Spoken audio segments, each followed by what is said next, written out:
In this video, I'm going to walk you through the installation of the CodeBlocks IDE, as well as the MinGW compiler suite for a Windows 10 environment. A lot of my students use Windows 10 and have seen CodeBlocks before, but when they install it, one of two main things happens. Either they install the IDE but don't have a compiler to go with it, or they install the IDE with a bundled compiler, and yet when they create a new Hello World project, it can't seem to work directly with the compiler. I don't understand why the installers work that way, but I want to show you how to overcome those issues in this video. So we'll start here with my clean Windows installation, and I would open up a browser, do a Google search for CodeBlocks, and you get a nice set of links in return. One to the main CodeBlocks page, but better yet, a direct link to the downloads page, and even better, a direct link to the binary downloads. So let's start there. On the binary downloads page, right at the top is a bunch of results for Windows, but the specific one we want is this one right here, CodeBlocks 20.3 or whatever the current version is for you. The one that comes with a MinGW setup. Don't be distracted by these ones down here that say 64-bit. The default is 64-bit. The ones down here are based on the 64-bit code base but produce a 32-bit target compiler. That's probably not what you want. Most of us today are all running 64-bit systems and building for 64-bit systems. So you can just go to this FOSSUB link here and get the installer. Now I'm not going to make you watch me download the installer. I've already got it here. I'm also not going to make you watch me install it. What I did was run this, click next for everything, but the main thing that you need to take note of is that it installs it into C, Program Files, CodeBlocks. That's important because it installs the MinGW compiler in a subdirectory of that. The only thing that I did different from the normal installation, I guess, is that, excuse me, when the installation gets done, it asks you a question about whether you'd like to launch CodeBlocks, and I have not yet launched it on this system, just so you can see what the first launch looks like. So let's run it. I'll click my CodeBlocks shortcut that was installed on my desktop.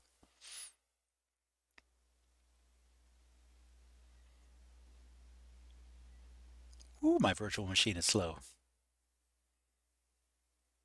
All right, so first thing it does is it detects the new GCC compiler suite, and that is great. And it will be the default because that's all there is. But let's go ahead and hit set as default for fun. And I'll click OK.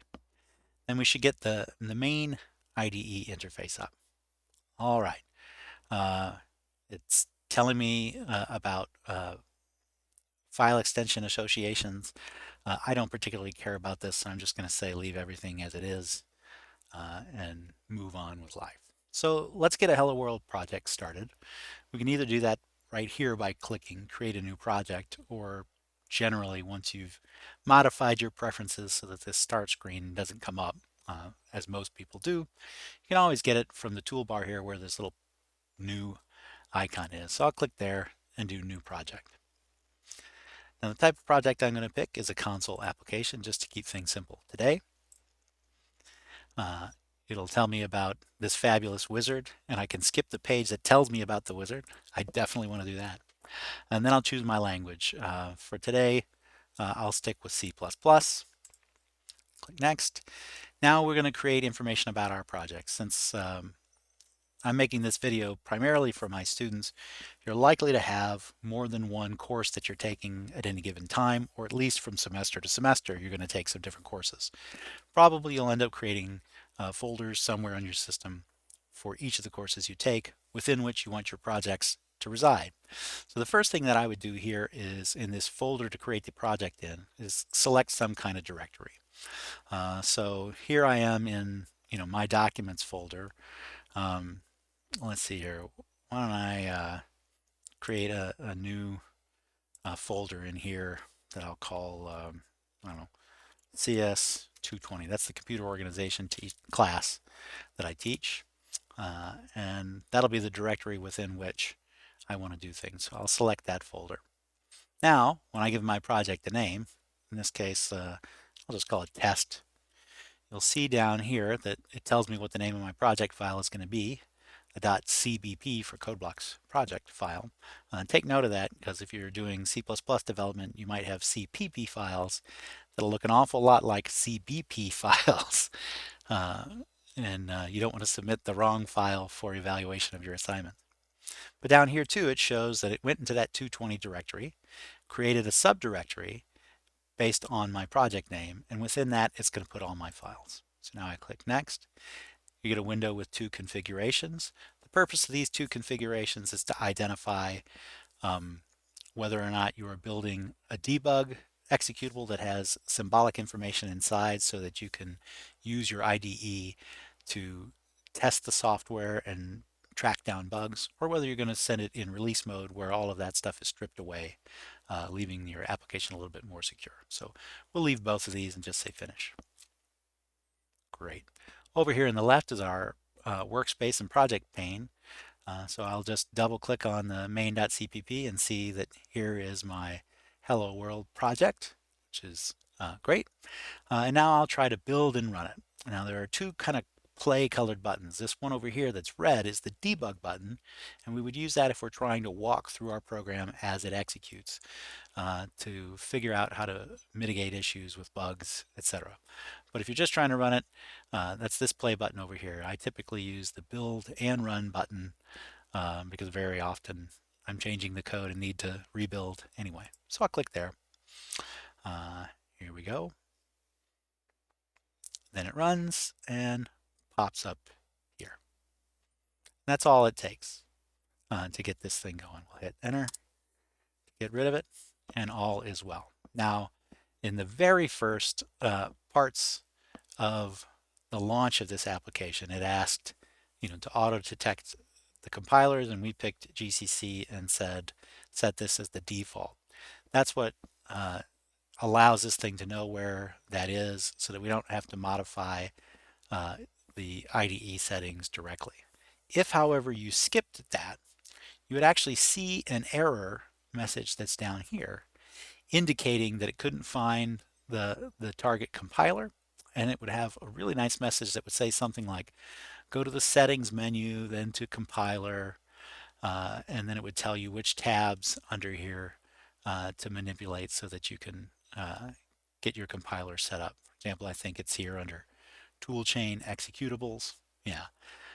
If you didn't click the set as default button and select GCC at the beginning, this would be either empty or something arbitrary, and you would need to click this little browse button or auto detect to locate where it's installed. Now, remember, CodeBlocks was installed in C program files CodeBlocks, and that's important because within it is the MinGW compiler suite. So that needs to be all set up here so that the IDE can work to build your software. But you may also use this installation of MinGW to compile things from the command line. So let me show you how to do that as well. I'm going to get out of this, and I'm going to close CodeBlocks altogether. Oops. I meant to close CodeBlocks, not my virtual machine. Sure, I'll save this thing, and don't annoy me.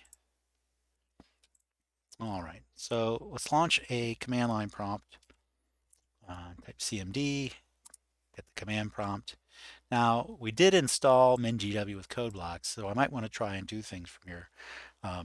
Let's see, I think that we installed things in the documents directory, and then CS220, oops, documents slash CS220 test. So let's change directories there. We can list all the files in this directory, and you can see our main CPP file is there. So maybe I can compile that with G++. Main.cpp. All right, so it's not recognizing that as a viable command line command, but it is installed. The reason for this is when you enter a command from the command line, the operating system first looks in the current directory for the command that you've named. If it can't find it there, then it looks for an environment variable called path. And that environment variable contains a string of a bunch of different paths on your file system, and it looks in each one of those different directories one by one to see if the application you've identified exists in that directory. And the first one it finds, it'll run. But if it can't find it in any of those, it'll give us this kind of message that it's not a recognized internal or external command. So we need to repair that. I'm going to close this terminal window so that when I relaunch it after our repairs, it will find it through the new path environment variable. So we can type or search things here. I'm going to search for environment variables, and I think that should come up. Oops, I meant to click the Windows button and do that. Sorry.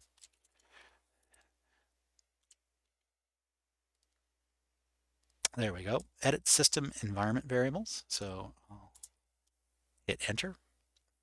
At the bottom of this system properties thing that comes up is a little button that says environment variables. We'll click it, and then you'll notice there's two big panes. The top one is environment variables for the current user, in this case me, Amos, and the bottom one is for our environment variables for all users across the system.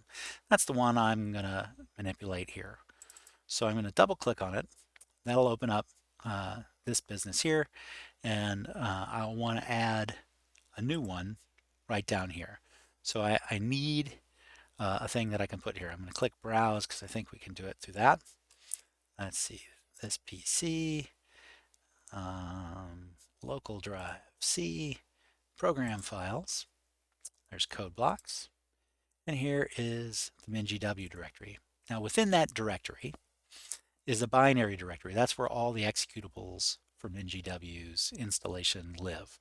That's the directory that I want to set up here so that when it looks in that directory, it's going to find things like GCC, G++, etc. I can say OK, OK again, and one more OK to get rid of the system properties. Now when I open a new command prompt, I should have that new path installed. So let me get back to the directory that contains everything we're working on. That's documents, CS220, and test. Now when I try G++ main.cpp, it doesn't tell us that it can't find it, and it successfully compiles with no warnings or errors. It's a simple hello world program, but there it is. Now I can run that. The name of that program by default is going to be a.exe. But all I really have to type is A in a Windows environment to get that to execute. And there it is, the hello world. So that's how you set up CodeBlocks with MinGW on a Windows 10 system.